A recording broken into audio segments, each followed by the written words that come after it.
Volvemos hasta el departamento de Cerro Largo para dialogar con el martillero Marcelo Alori. Decíamos que Alori es un rematador que también trabaja como contratado en otras firmas en el departamento de Maldonado y en el departamento de La Valleja, por lo que conoce muy bien las características de el comercio de vacunos por estos tiempos. Vamos a preguntarle sobre el noreste del país. Allá en el norte, en los Campos Grandes, se nota una caída en los valores, por ejemplo, en las rentas que no se aprecian en otras partes del Uruguay. Segunda parte del reportaje con Marcelo Alori.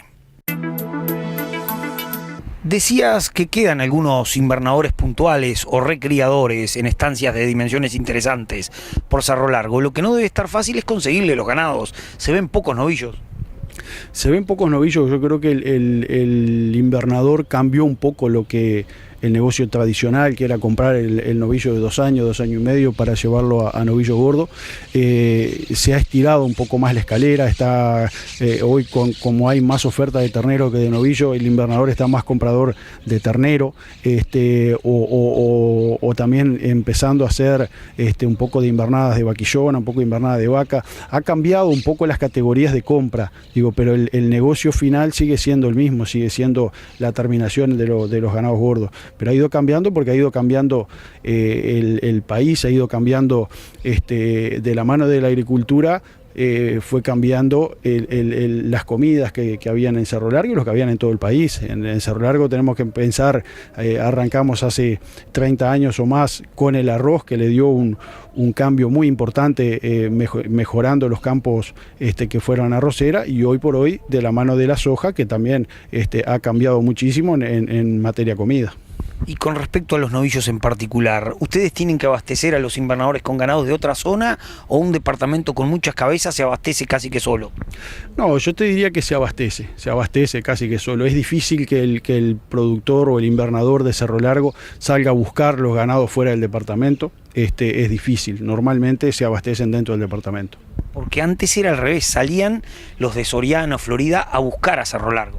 Exacto, antes pasaba eso. Hoy la gente de Soriano, de Florida, de repente lo busca más en Tacuarembó, Paso de los Toros, para ese lado, que para el lado de Cerro Largo. Ya tenés un flete un poco más largo y los ganados de Cerro Largo ya no está el productor, aquel que recriaba el novillo y lo vendía con 2 años y medio. Si bien siguen existiendo, no hay esos volúmenes de ganados como había hace unos años atrás. Además, si uno repasa los nombres de las estancias, quedan todavía en Cerro Largo algunas estancias de brasileros, algunas pocas de uruguayos, sobre todo en Melo, y muchos en Río Branco, arroceros de los grandes con volúmenes de novillos, que quizás no se repitan en muchos departamentos, tantos nombres de volumen.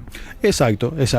Básicamente en toda esa zona de Río Branco tenés muchos arroceros grandes, que son arroceros y ganaderos a la vez, y manejan mucho volumen de ganado.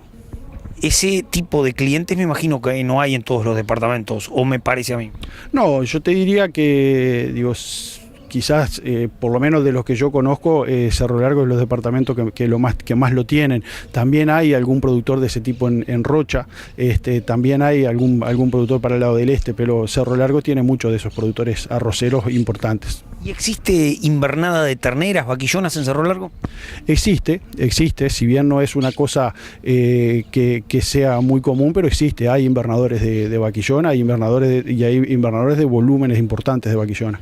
Lo que se nota es que están cayendo, si se quiere, los valores de las rentas en el departamento de Cerro Largo en comparación con otros departamentos, tal vez porque tienen campos más grandes. Puede ser que sea por el área, pero se van ajustando como no te olvides que cuando arrancó la agricultura fuerte en el centro del país, mucha gente del centro del país arrendaba los campos para agricultura y salía para Cerro Largo, para Tacuarembó, para Rivera, en busca de los campos ganaderos, y ahí como que inflacionó un poco los valores de los campos ganaderos. Hoy ya la agricultura no es tan rentable como era hace unos años. La gente está volviendo a sus campos, entonces estamos volviendo a la realidad de lo que serían los valores de la renta, ¿no? ¿Qué vale un buen campo en Cerro Largo? ¿$80? Y yo te diría que $80 vale un buen campo, exactamente. ¿De qué índice o qué características? Y un campo con un porcentaje alto de invernada. Estamos hablando de un campo 80, 100.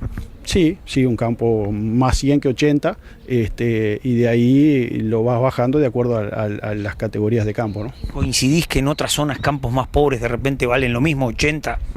Coincido, pero son realidades distintas también, ¿no? Son de repente zonas con campos más chicos o con campos que es más fácil de mejorarlos. Sí, coincido que sí, que eso pasa.